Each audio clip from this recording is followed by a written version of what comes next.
Good evening. Thanks for joining us. The president spent the day in Dallas, comforting the nation after the deadly police ambush there. A tragedy made all the more chaotic in the moment for law enforcement by the presence of armed protesters. Texas is home to the controversial Open Carry Texas movement, whose members walk around in public with their guns on full display. My Nightline co-anchor Byron Pitts goes inside the group for our week-long series, America in Black and White.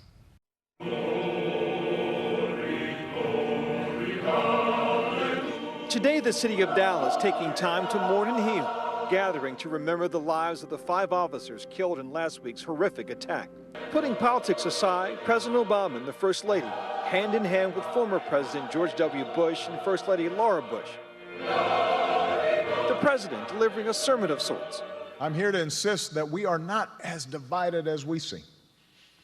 And I know that because I know America. I know how far we've come against impossible odds. And his poignant observation that in the audience were mourning on all sides. I see people who mourn for the 5 officers we lost, but also weep for the families of Alton Sterling and Philando Castile. I see what's possible when we recognize that we are one American family. Thousands having paid their respects over the last few days. These squad cars outside Dallas Police Headquarters, in a makeshift memorial filled with messages of hope and love for the 11 injured and the families of those killed in the line of duty. You know, this is actually very humbling.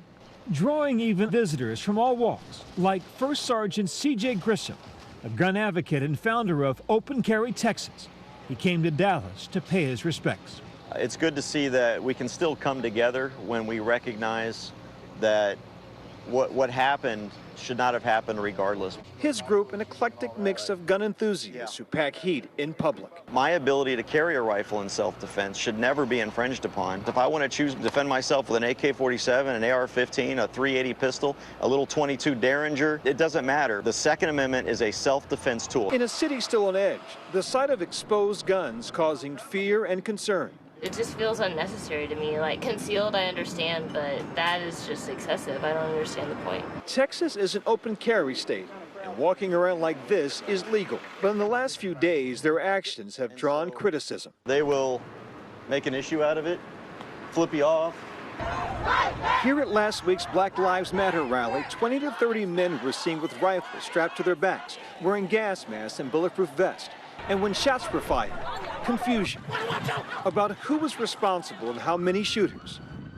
This man carrying an AR-15 was identified as a suspect. The Dallas PD tweeting, "This is one of our suspects. Please help us find him."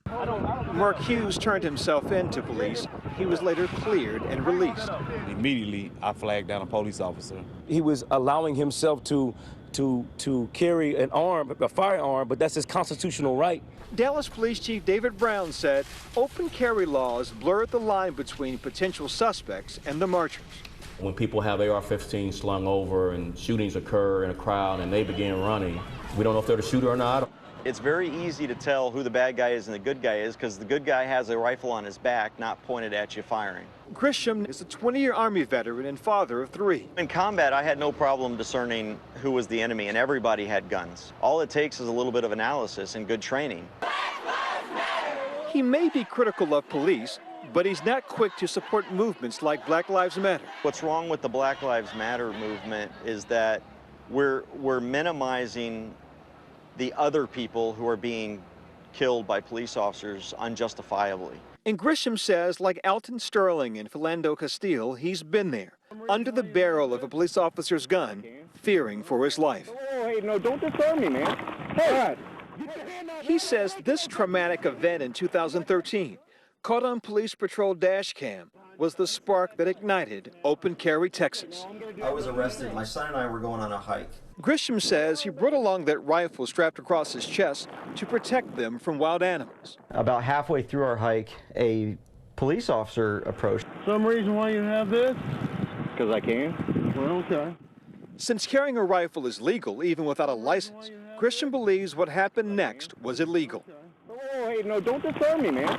Hey. And at that point, he pulled his gun, stuck it to my head, and threw me into the car. His son, Chris, also videotaped the arrest. His father charged with interfering with the police officer and taken to jail. Okay, now I'm going to do everything you say. Hey, dude! You know, my son had to watch this whole thing.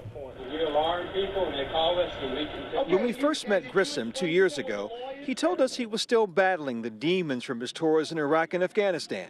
The arrest, his first time in jail, he said, triggered one of the worst episodes of PTSD he's ever endured. You can ask me for my weapon. You know, I've always been a gun rights advocate, but this turned me into an activist. And how long are you keeping me in jail for? Grisham walked away with his life, and a mission of movement was born. The goal to expand open carry rights in the state of Texas. At the time, it was only legal to openly carry so-called long guns like AR-15s. State law prohibited the open carry of handguns. But just last year, the law passed, giving Texans with a permit the right to open carry handguns. While fighting for those gun rights in 2014, Grisham invited me along to a rally in San Antonio. There are folk in the country who you are scaring, right? I realize that there are people that have what I call an irrational fear of guns. He stressed the fact that he always calls ahead to alert police about their marches. We met nearly 24 well-armed supporters, from retirees to children, men and women, gun lovers of every race. So often when these kinds of events are covered by the media, right? I may see this gentleman, I may see that gentleman, but I don't see you there. My house was robbed by 5 guys about 4 months ago. The police did nothing. So therefore, I think it's my duty to protect my family. Crime really has no color. Open carry members waved, passing out flyers on one of San Antonio's busiest intersections. Most motorists are supportive, but some. What do you think of these guys? Hi. Nuts! What do you think? I'm a journalist. I'm here getting people's opinion. Away! Even if you took all the guns away, if guns had never even been invented, people will still commit evil against other people. There's more people that are killed by hammers and clubs and fists than by firearms. Actually, the latest FBI data shows that firearms are responsible for 68% of homicides in this country. Clubs and fists, 9%. But America's gun debate is far more than statistics. It's emotion. It's culture. Horrific headlines, mass murders that can easily be explained away, from Dallas to Orlando, and in Baton Rouge. Last week, I encountered another open carry advocate outside the Triple S Mart, where Alton Sterling was shot and killed by police. Tell me the weapons you have with you and why. Here, it's a Glock 40, a self-compact Glock 40, right? And this is an AR-15 pistol. Why is it necessary to walk around? It's not necessary. It's one of the reasons that I do it because it's an education thing. A lot of our youth also feel like they need to protect themselves, and in a lot of cases, they may go get weapons that come off the street or something like that, not knowing that they can have a weapon that's legal. But gun control advocates and some political leaders strongly disagree, saying that more guns is not the solution.